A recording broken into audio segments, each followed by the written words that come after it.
Hi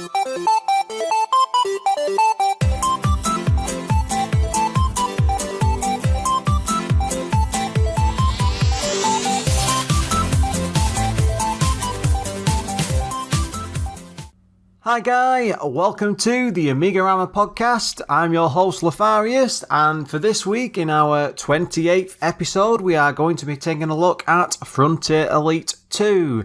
But as always, before we jump right into that, let's have a look at some Amiga news.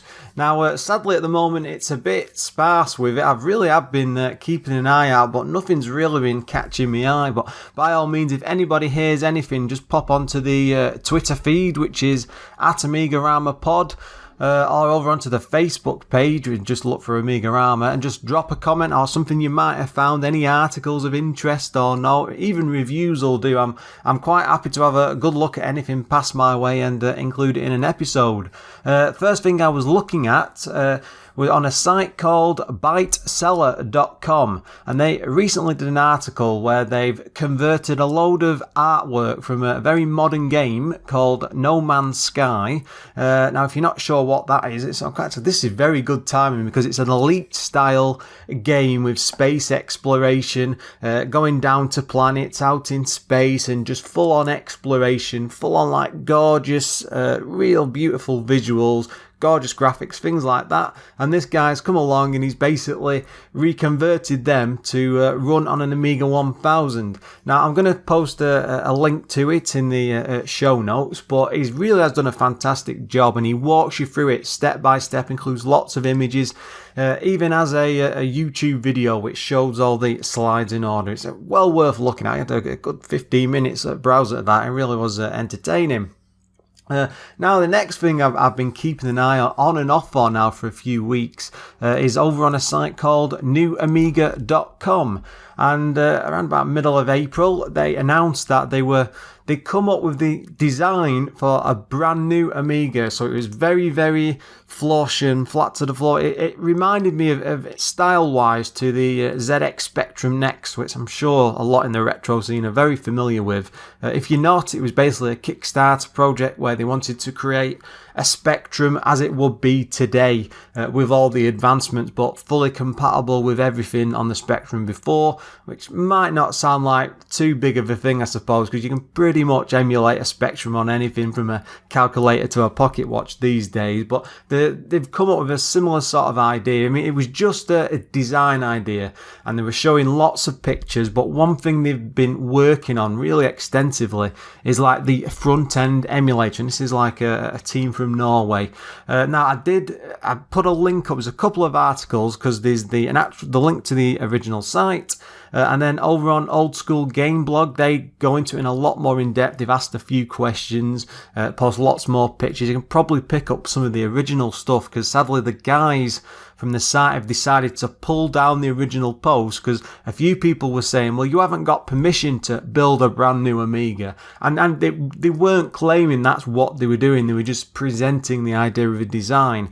But a lot of people were getting upset, just calm down for a minute and see what they were coming up with as an idea. They were showing like videos of the front end emulator and it looked pretty good. Nice big colourful icons, all the games listed with info and history, maybe something similar in a way I think it was to like Xbox Live or like the C64 Mini with the big pictures and lots of text. It looked fantastic, but they are still working on the emulator. And they've said in a follow-on interview that they are trying to contact all the relevant copyright holders and stuff. So they might be able to come up with something.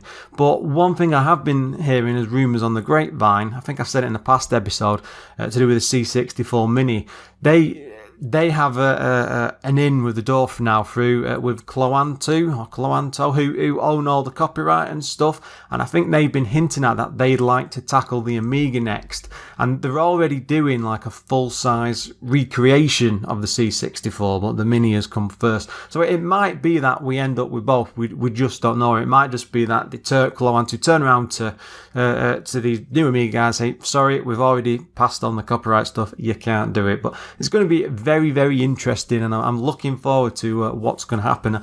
I mean, it's always great to see like the idea for this, just to have a brand new Amiga that would be fully compatible with all like the Amiga expansions and has all the ports on the side, but has a newer side to it. You can say maybe you can plug in like a USB drive to act as a compact flash drive. I mean, one of the things with compact flash sticks to this day is, they're like 20 years old now, and a lot of the newer ones, I don't think they're compatible. They're not even making it. I'm not sure anyway, but all this tech has a time limit on, and even the original hardware does, so it'd be interesting to see what's going to come from this.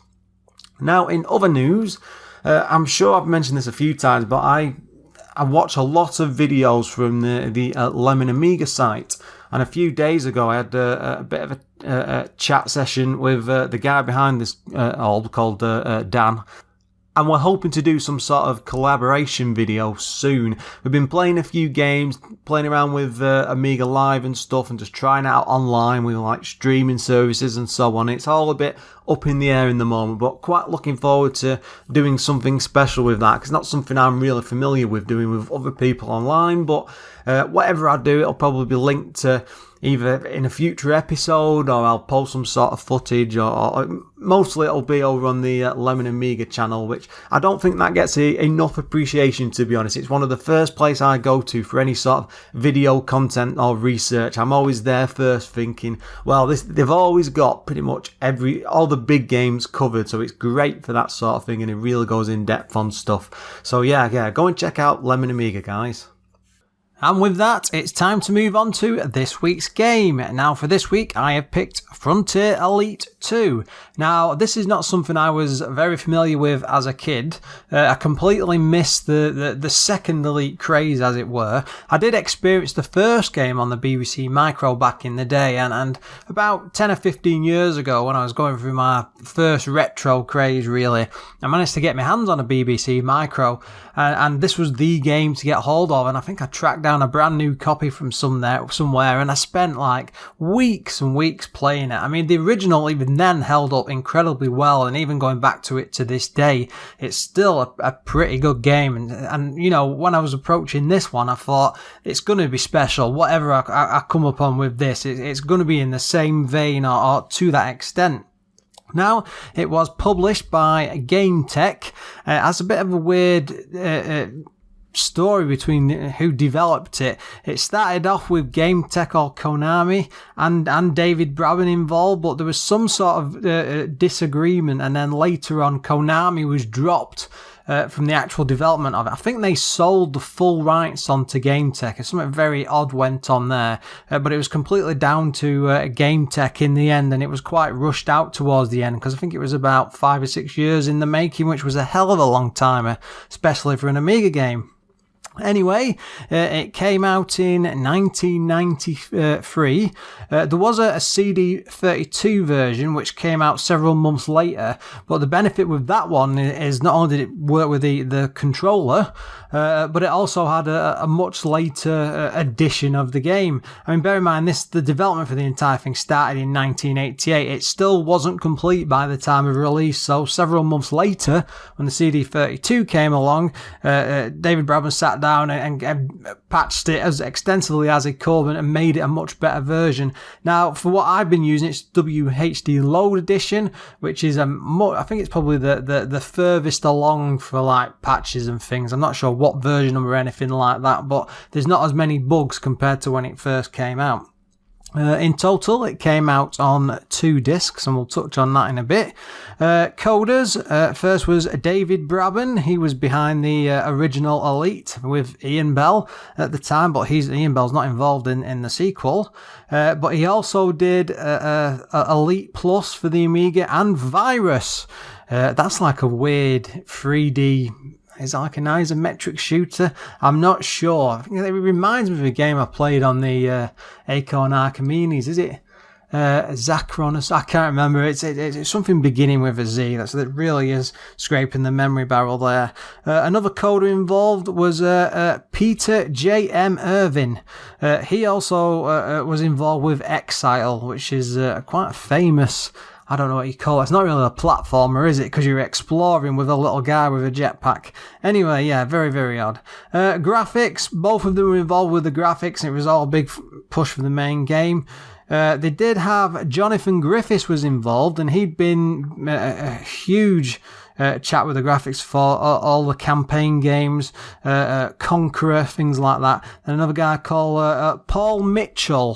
He just seems to have been just a standard contractor. He only ever did Frontier, so I don't know what the hell happened there. I couldn't find anything out about his history. The music was done by David Lowe. Now, he'd been involved in games such as IK Plus, Railroad Tycoon, Street Fighter 2, Ghostbusters 2, a huge list. He was really prolific music composer for the Amiga. He was a lot of big games, so it's quite surprising going back through this. Now, if you're not familiar with Elite, it's basically a space trading game where you can go out into the universe, pretty much do what you want, trading, pirating, you name it, you can do it, exploring different parts of the universe. At the time when it first came out, there'd been absolutely nothing like it, and it was years before there was, pretty much the sequel before anything even came close to the sort of depth of this game. It's like a space RPG in a way, but with a ship. I don't know how else to describe it, but things like dogfighting in there, the trading aspects, it was absolutely massive at the time, so it's no surprise that, and it was actually a huge seller as well, but it's no surprise that a sequel came along. But it did take, let's say, 1988 when they started development on this, so it was a good 5 or 6 years, and even then it wasn't really complete by the end.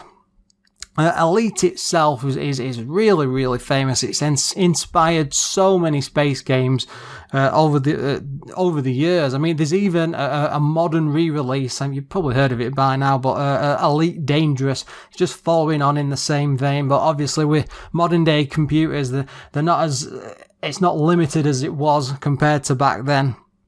One of the biggest pushes for this at the time, it was basically a universe on a single floppy disk. Now, I know I said before that there was 2 disks that came with it, but that's sort of not true because the second disk doesn't contain any of the game.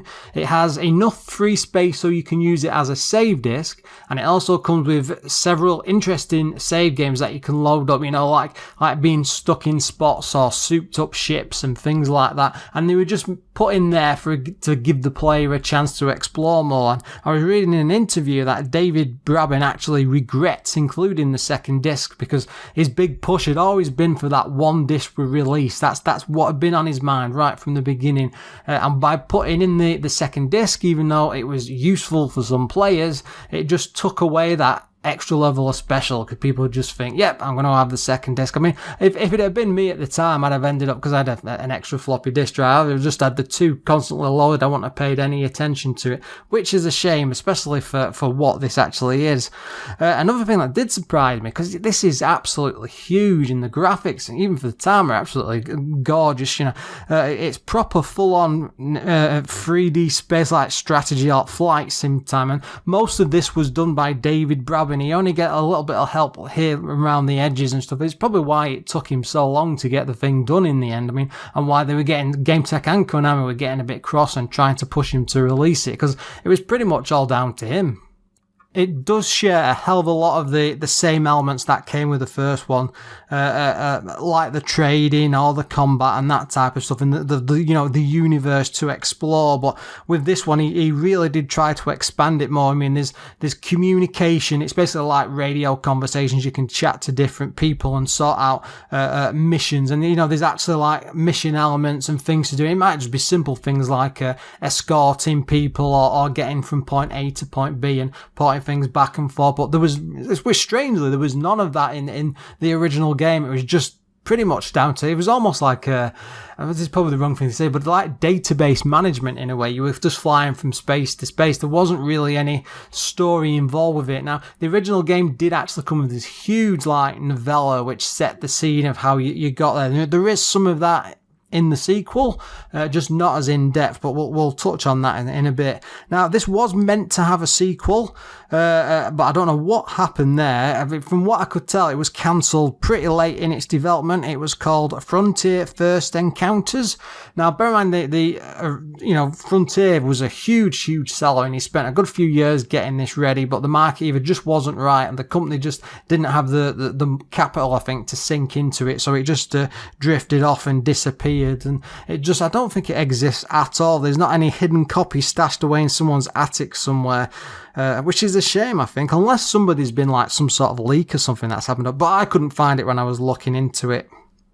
One thing I did notice about this, that it was classed as the best-selling game across all of Europe in 1993, according to Gallup charts. I couldn't actually get any sales figures out of that, just general reference in some magazines and stuff. So a huge seller, and must have been a massive success for him at the time. It's probably why the CD32 version even came along at all. Now, the game is actually based on our universe, so it would have been the mid-90s, so it was all matched up to actual space maps. I mean, you can actually visit Earth, and if you've got time, you can actually hunt down Big Ben, and if you actually fly up to it, assuming your time is set correctly on your Amiga, you can actually see the current time ticking and watch it ticking along and stuff. And there's a lot of little bits like this. You can pretty much visit anywhere you want to in our galaxy. I mean, straight away, just the fact you can do that in an Amiga is just absolutely fantastic. One of the great things it actually does do as well, it will work pretty well with whatever model of Amiga you've got, but the higher spec you've got, the smoother the frame rate is. If you compare this to, say, the A500 and the A1200, just the stock editions, there is a huge difference there. It's a lot smoother on the A1200, but when I pumped it up with like my expansion card and even tried it on the different emulators, even more incredible. I think I've tried 128 meg setup in the end, and it would just fly. It really would be like smooth. One of the ways you can tell this is when the opening, it's like an introduction starts up and there's ships flying along, and you see like the icon spinning like the Frontier, and it's like a planet spinning through space. On the slower Amigas, it's really slow and bit by bit, but on the faster Amiga you have, then the more it just turns and more smoothly, and it just looks really amazing. I'm really impressed that, coming from just a stock Amiga and then increasing it bit by bit, the more memory and stuff you put in, the better it runs, and that always is a huge plus in my eyes.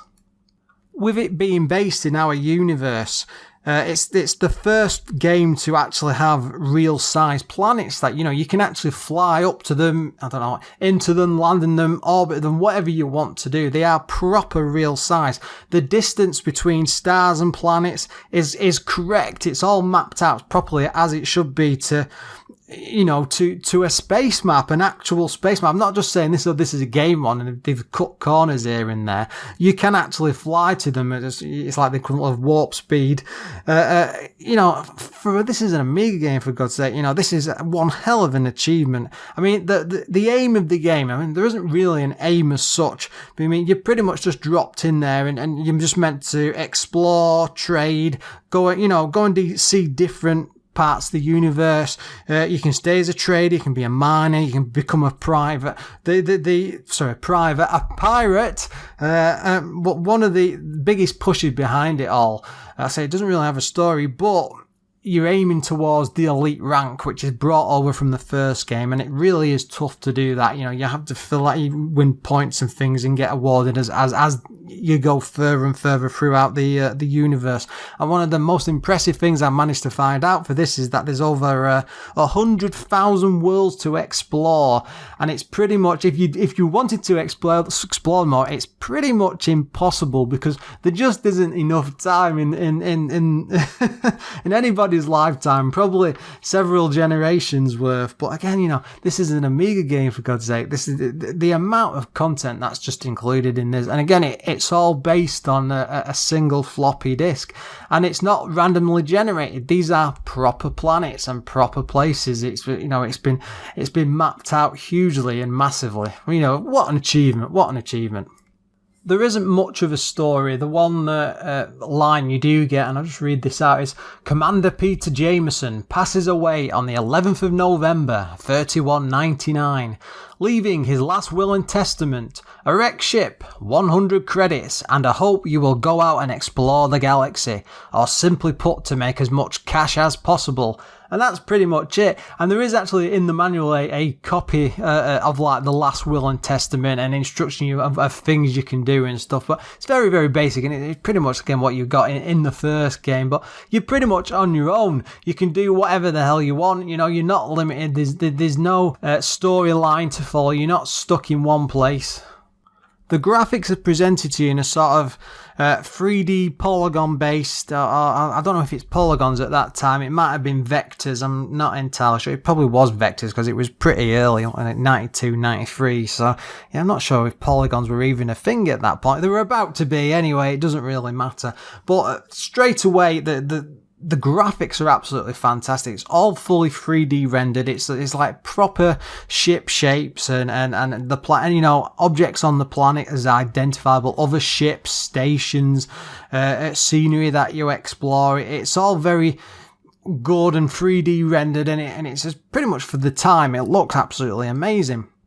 Now, what you get presented with when you first you appear in your ship, pretty much, you get a map, a function bar along the bottom of the screen. You get things like full readouts for like time controls, different views for the ship, so flipping through like the F keys, flight controls, galactic map, communications, inventory. Like I said, they're all, you can use the keyboard for this, or you can use the actual mouse and then flick between things. So it can be entirely button based, or you can use a mix of the two. If you've got the CD32 version, it's even better because you get to use a controller. Now, I was using a PS2 controller on my Amiga to play this, and I'm happy to say it works really, really well, but I wasn't using the stick to do that. Now, luckily, the controller does use multiple buttons. You get one for fire, one to straighten the ship, but at the same time, you can use the mouse, which I found to be a lot more responsive, to be honest. I mean, you can have fun with the controller if you want, but I found that was okay in short bursts when you want to have a bit of combat. But for most of the time, I was just using the mouse to straighten the ship, because it's just easy to have your right hand focusing on movement, your left hand flicking between the different keys like boosts of speed or weapons and things like that, and the fact that you can fire with a mouse. But it works pretty well. And when you get the manual's like 59 pages long. It's a bit of a beast, to be honest, but a big chunk of that is the tutorial. I'll get to that in a bit. But the great thing about the manual is it's quite straightforward. It explains a lot. It looks really, really complicated, but once you've spent a bit of time with it, you can really get into it. It's fairly easy to pick up. I mean, it probably took me about 10 or 15 minutes just to get into it and control it properly. And then once you're out in the galaxy and you're starting to explore, it just clicks nicely, and then it all brings you together. One of the great things about this is it uses a mix of like classical music. So you got things like Blue Danube by Strauss, Ride of the Valkyries by Wagner. Lots of recognizable tunes, and the Amiga does a really fantastic job with that Amiga sound. The opening theme is just absolutely fantastic. You do get a bit of an opening movie when it first starts, with ships flying about and firing at each other before it all focuses down on you just at the landing station we're about to take off. It's a really, really great introduction, and you get to see a big chunk of the planet before you even begin. One thing I will say for this, especially with the graphics, is the maps of the planets and everywhere you go, and the stations, and it's all really, really well done. They look fantastic. It's very futuristic. It's very Star Trek and Star Wars. You know exactly what everything is. It works the part. It's the future elements of it. It looks like you're in space, and you're exploring this full galactic empire. It matches. They, at the same time, they are pretty like basic polygon or vectors. Again, I'm not sure which, but they are cool. The simple shapes to all the ships and things. I think the more powerful Amiga have, maybe it shows more. I'm not entirely sure of that. I didn't look into it too much, but what I'm trying to say is basically the graphics are fantastic. That's what it all boils down to. Now, of course, one of the things is you're in that ship all the time, and one thing this game would fail at, if it's possible to fail at anything, would be the controls, but it doesn't. I mean, it works really, really well. Now, it's been set up so that it controls like a spaceship would in real life. So what that means is you've got a fair bit of momentum. So if you use your thrusters or boost or fly anywhere, the ship just doesn't, it's not like very arcadey. It just doesn't stop dead. You can't like turn on a dime. There's always like an aura of momentum around everything you do. So you can find yourself drifting a fair bit. And a lot of the times when you're trying to land or get into, so it can be difficult, but you do get used to it. And it's got that element of, it's not speed, but of reality. And it really does work quite well when you're trying to control it. And I know a lot of people don't like this, but I mean, I found after about an hour, maybe 2 hours of play, I really settled into it. I got used to how the ship controls. And weirdly, it felt a lot more natural than, say, playing a more modern like space shooter and just having instant accessible on the spot, you know, turning on a dime sort of thing. I mean, you can turn quite well in this, but again, you've got that element of gravity. It always, is that the right word to put, that gravity, that pull, it really makes it stand out. Of course, you are able to land on planets and stations. It means you really get to explore the different sections, and it feels more real when you can actually bring your ship in and land and interact with everything. I'm not saying it in the sense that you can get out and start walking around. It just, you're not just flying up to like a body that's a planet and then just banging, say, one of the function keys just to bring up the communication. You actually have to take your time and land at a landing point of the station, and then you interact, and it feels more realistic that way.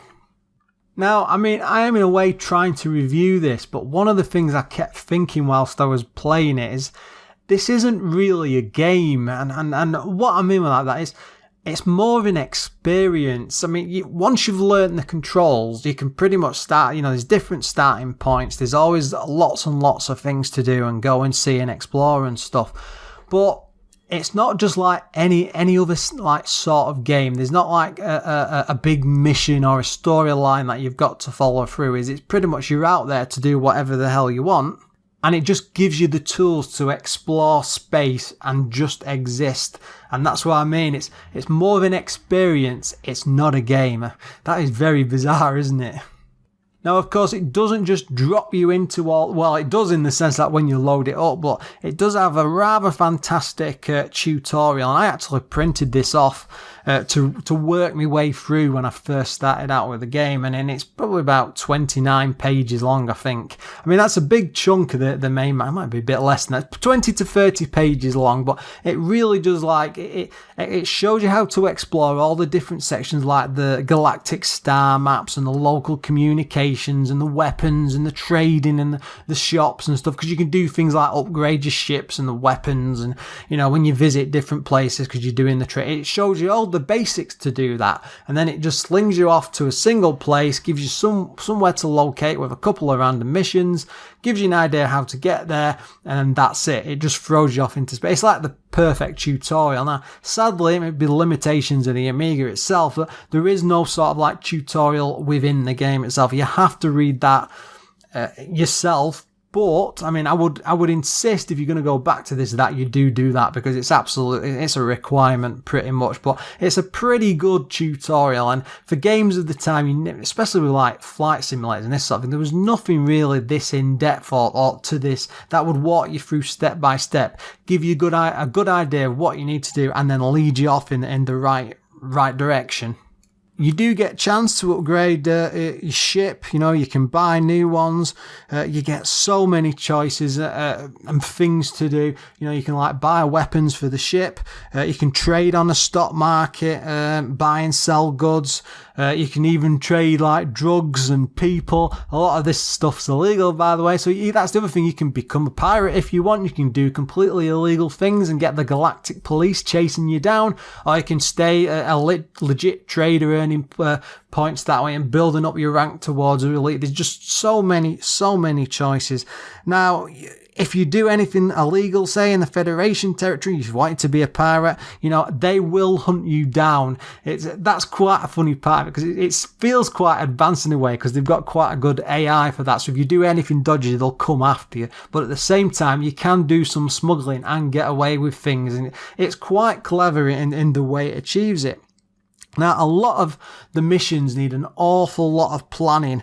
You know, I mean, one of the main driving forces behind your ship is you need the fuel to be able to do anything and go anywhere. And every time you sit there and think, well, I'm going to go to stations A, D, F, Z, and then plan your route out, you need to keep in mind that when I get to these different points, I'm going to need fuel to get from point to point, and you need to plan it out properly. And that might sound a bit boring, but as long as you've got like one extra fuel for each occasion, then you're pretty much okay where you go. But it does add this interesting extra to the trade element, because a lot of things, if you've got a big trading run on, then you have to keep side planning and thinking, well, I'll need to stop here. Maybe if I do a mini trade between 2 points on the way, I'll build up enough money to get enough fuel and then carry on with the rest of the journey. And the further you go, of course, the more you explore, the more money, the more credits that you earn. So it just works really, really well. It makes you consider what you're not just out and you can't just go off in a random direction, just hope to survive. You need to plan ahead. You need to take your time and take things slowly. And it works really, really well for like the type of, it's like a simulator game. There is piles and piles of stuff to do. I mean, as you buy bigger ships, you even get like choice to hire a crew, pay wages. You know, you got to take that into consideration because they all need paying credits at the end of the day. You know, it's not just you on your own in the ship. Now, again, it's too early, so you can't really, it's not like in later games of this genre where you can go and talk to different members of the crew. There's nothing like that, but you have to take in consideration that if you've got a huge ship with extra people on board, they all need salary and they all do different jobs. You can do things, you can go mining, using things like landing drones. There's loads of weapons, things like mines, missiles, pulse lasers, I think they're called, plasma cannons. You know, there is so much to do in this. I mean, it really is a universe on a floppy disk, and I've never seen anything like it. It isn't perfect by any means, of course. It does have its faults.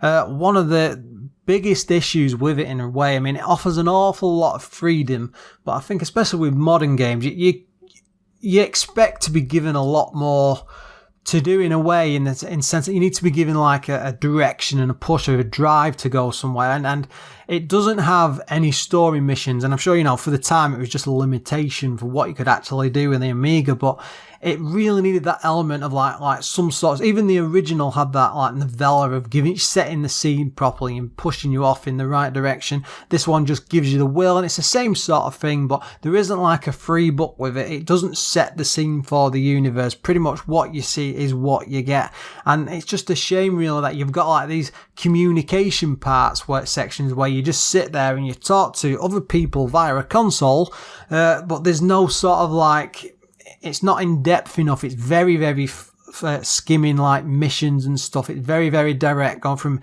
A to B to D to Z. You know, there's just nothing beyond that, and it's a real shame, because if he'd maybe got someone else a bit more involved to do the story elements whilst he was writing the rest of the game, it might have come off even a lot better. Another issue I had was the sound effects. They're not exactly fantastic. They do well enough, I suppose. You know, the shooting at things, the noise that the ship makes, and that. It just becomes, because you're going to be playing this for a very, very long time, and it all becomes very samey after a bit, and all the sound effects are repeated constantly, so you can become a bit bored with it. Now, even though I was playing the latest edition that I could find, I did have a go on the floppy disk edition just to try it out, and there's a fair few bugs I noticed, which it shouldn't be any surprise, because he even said at the time that it had quite a few problems with them. But even when I was playing it, did crash a couple of times and proper like locked up the Amiga and didn't even come up with like the gory meditation message or anything like that, which was a bit annoying because I had to keep restarting the machine. But that didn't happen a lot. I would say it might happen, say, once an hour or once every other hour. So it wasn't exactly massive, but of course it was annoying, especially you'd not save for a bit because you were getting a bit caught up in, like, say, the combat or exploring somewhere, and then, you know, it goes and crashes. But what can you do? I mean, like I said, I had less problems with that when I was playing it on WHD load. So if you are going back to it, then by all means go for that. It's by far the best edition of it. Another bug that kept happening on a regular basis is the bulletin board, where, you know, where you get like the missions and things, can lock, and the fix for it seems to be if you just wait for around 24 hours. You do have time controls where you can speed up time and so on, but you still have to sit there for like a little bit just waiting for it to clock over. Nothing major, but it's just very, very annoying. You know, when you're in a rush and you're planning stuff out, and then you have to wait for the next mission to be selectable because it's locked. You can't do anything. But it always seems to reset after like 24 hours of in-game time, so it's not too bad.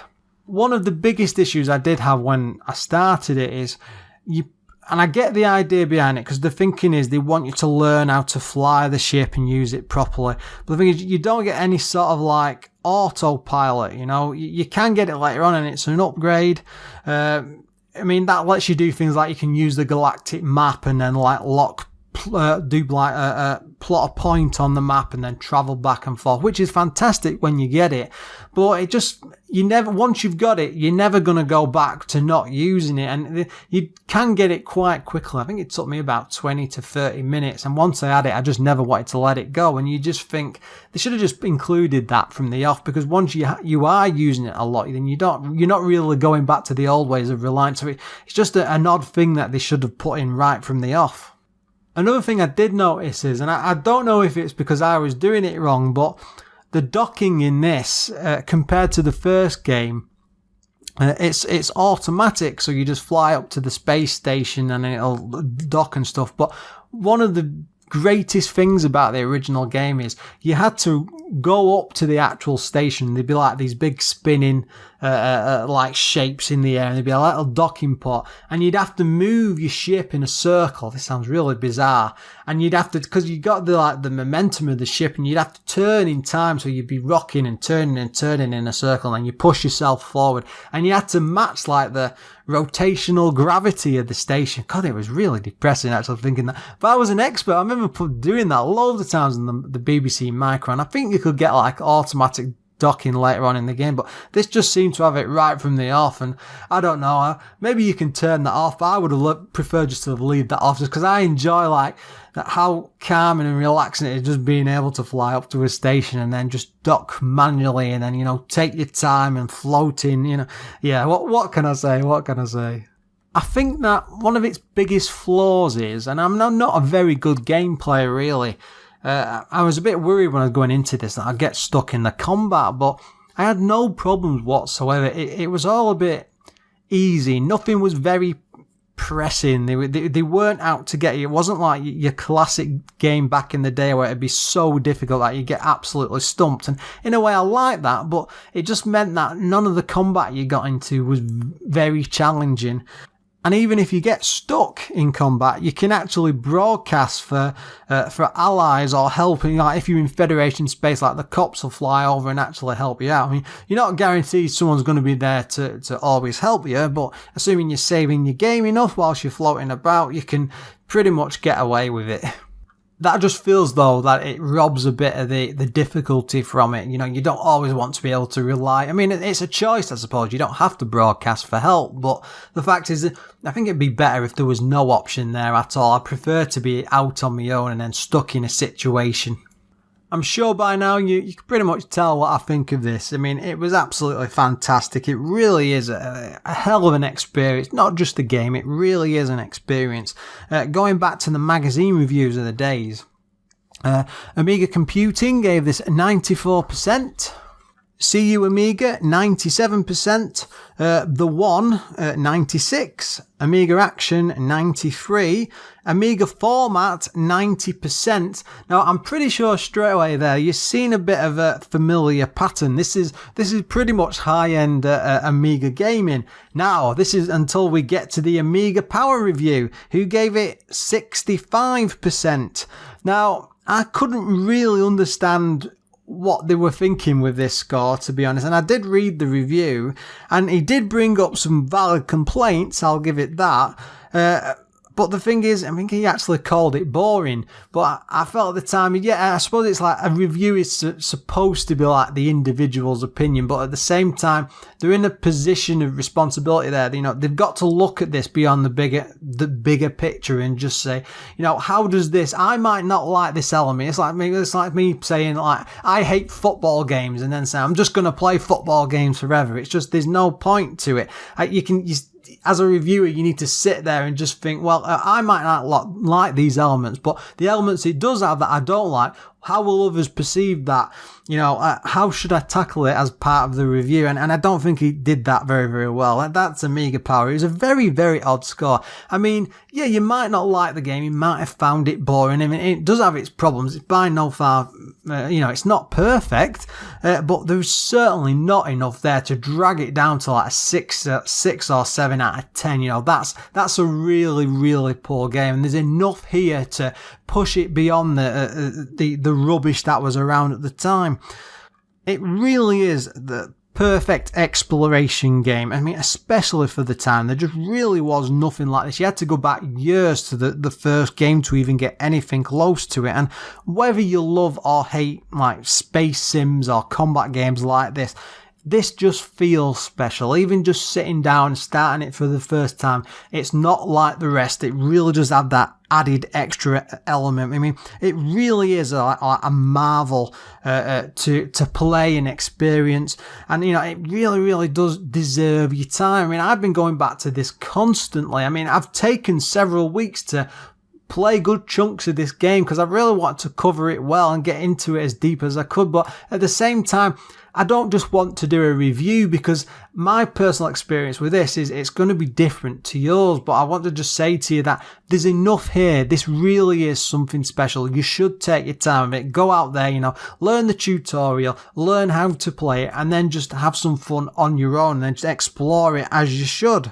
One of its biggest achievements is the fact that it is a universe on a floppy disk. Yeah, we don't really use that as a format anymore, but just think about that, you know, a standard, you know, a floppy disk from back in that era, and you had an entire universe to go around and explore, and yeah, it's not like all randomly generated. There was this is a huge technical achievement, and really would have been an impressive demo at the time of what the Amiga can do. And even going back to it today, the fact that you can crank up the settings on your Amiga or expand your Amiga to heaven, and it really will show off what it can do because it'll run smoother and it'll be a much better running game. Yeah, absolutely fantastic. I really want to play more like this, and the more I get into it and the longer I spend with it, I keep thinking to myself, oh, what could I do next? And I keep thinking of maybe I should have a crack at Wing Commander, because that's something I've never really sunk enough time to. I played it a bit, but I've never really sunk a lot of time to. I think